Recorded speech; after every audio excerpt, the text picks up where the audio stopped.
Titan Nation, we might have a quarterback battle for the number 2 spot. Who do you have next on Mr. Titan? McNair gives it to George, running right up the middle. Touchdown! Titan!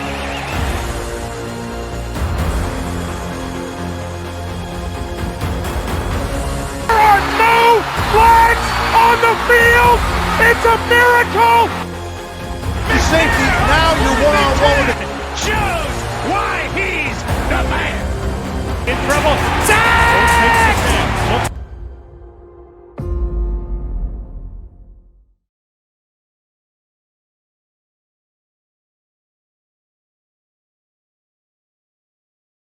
What's up, Titan Nation? Mr. Titan here.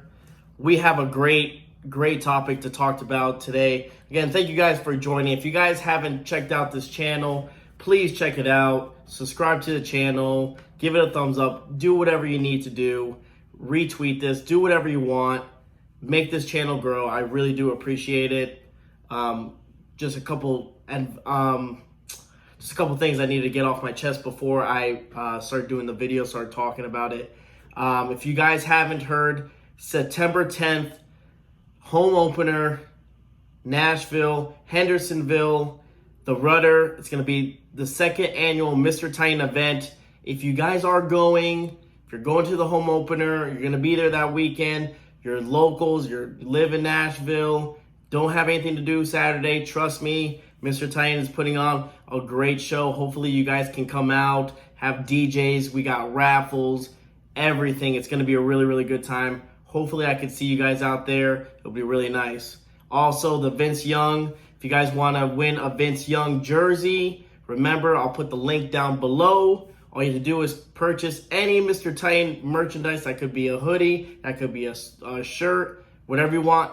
Take a screenshot that order confirmation. Send it to me. You're automatically entered. And the drawing will be September 10th. So you have some time if you want to go pick up this shirt and be in the raffle, autographed jersey. Like I said, you don't have to be going to the event to join this raffle. Again, even if you don't show up to the event, it'll be announced that day at the raffle, but I'll send it wherever you guys are. It's not a big deal. And I'll put it on Twitter and all social media and all that good stuff. So remember, Mr. Titan second annual event, September 10th, Vince Young raffle. Do it, join it. Got the links down below. Please, it'll be fun.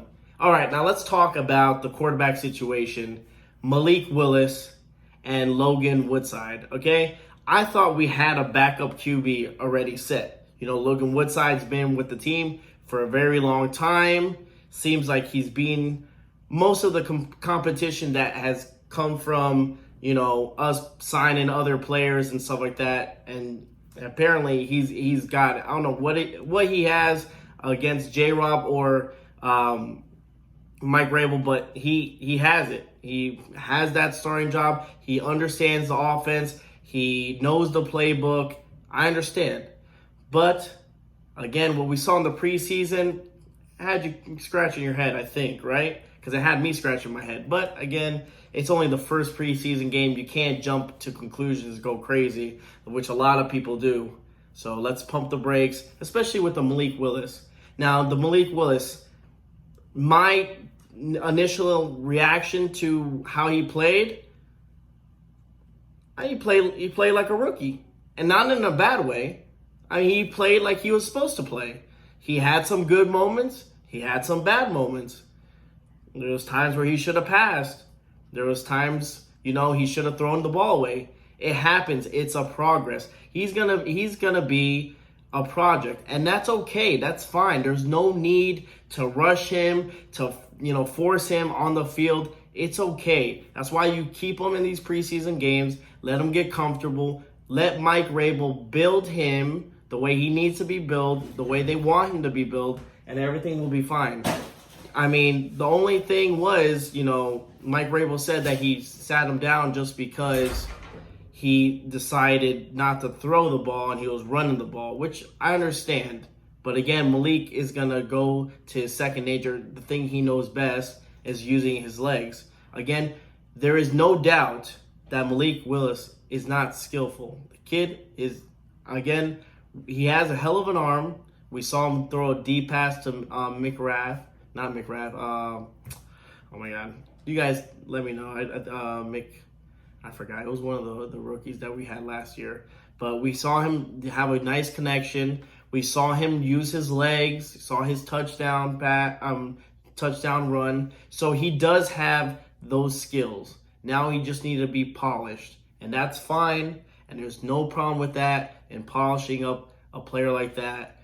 But there's no sense of people already bashing him. There's no sense of people already saying. So it's like mixed. It's between both things. People are bashing him, saying that, oh, he's not ready, he's not going to be our future, and then people are already saying like, oh, put him over Ryan Tannehill. Let's pump the brakes on that. Okay, this team goes through Ryan Tannehill, and Ryan Tannehill is the only person right now that I'm really confident that can take us down the line towards the playoffs. I mean, yeah, hey, the playoffs, that 3 interceptions from last year, you gotta leave that behind you if you're gonna ride this team and you're gonna be with this team. You can't just keep talking about the Bengals loss from last year. That's already done with. Okay, it's a new year and let's start fresh and hopefully he can do it. But Ryan Tannehill is the leader and the number 1 quarterback for this team.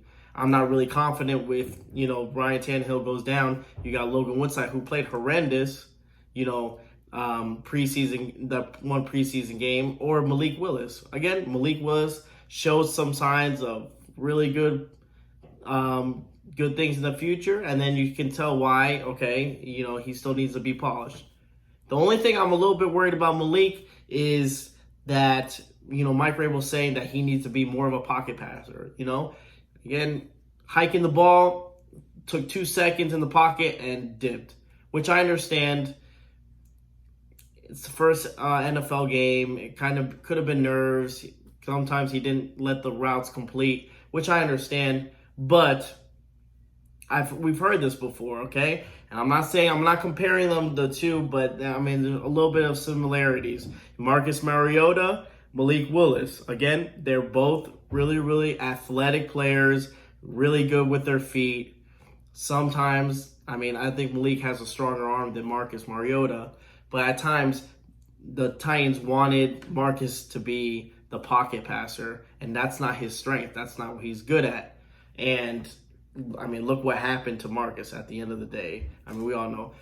Yeah, we could say there was 3 or 4 different offensive coordinators as well that can come into play. But I hope they don't try to do the same thing to Malik that they did to Marcus. Again, it looks like that's where they're trying to go down, and it might bite them in the butt later on. Again, Malik is not that pocket passer. He plays to his strength, his legs and stuff. Yeah, he needs to develop a throwing game because, he is a quarterback, and that's not going to cut it in the NFL. It won't. Running you're not going to last long. A running QB doesn't work. But if you think about it, look at Lamar Jackson, okay? We're talking about the Ravens, the preseason. Lamar Jackson, the Ravens built that offense around his skill set, what he can do, and they worked with him. They didn't force Lamar Jackson to be a pocket passer. They let him do his own thing, and it worked. At the same time, maybe that's just my opinion. Maybe, like I said, you guys let me know, but I think that they should let him work to his advantage, his skill set, not go against it. So, but let's talk about Logan Woodside now on this side. But like I said, Malik Willis, I'm excited to see what the future has. Other preseason games, I really want to see where he's at and what he does. So, like I said, time for development. Of course, there's a lot of development, but we saw some good, we saw some bad, but for the most part, I like what I saw.